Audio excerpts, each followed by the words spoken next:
Telangana Urdu working journalist union Adilabad کے ایک وفد نے ریاستی وزیر پنچایت راج، بہبود خواتین و اطفال، دیہی ترقی و دیہی ابرسانی دنساری انوسیا عرف سیتاکا سے عادل آباد ضلع مستخر کے دورے کے موقع پر ملاقات کی۔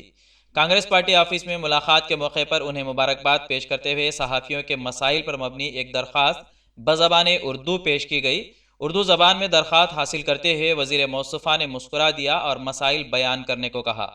TUWJU ضلع صدر عبدالعلیم نے بتایا کہ اردو صحافیوں کے ساتھ ہمیشہ سے ناانصافی ہوتی آ رہی ہے، بالخصوص تلنگانہ دور حکومت میں سال 2016 میں I&PR محکمے کے تحت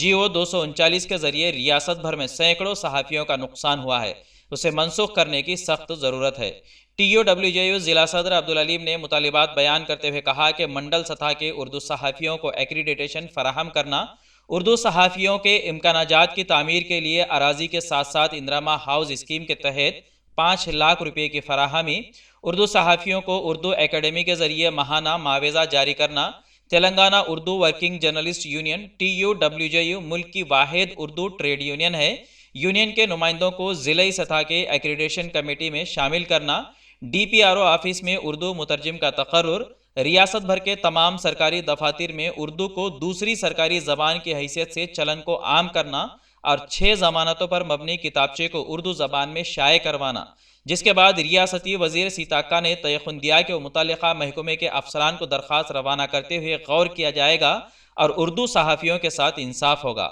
اس موقع پر تنظیم کے ذمہ داران شفیق احمد اطہر، عبدالعلیم، محمد حمایت اللہ، محمد عابد علی، محمد اکبر الدین، جلیل احمد خان، مطیع الرحمان موجود تھے۔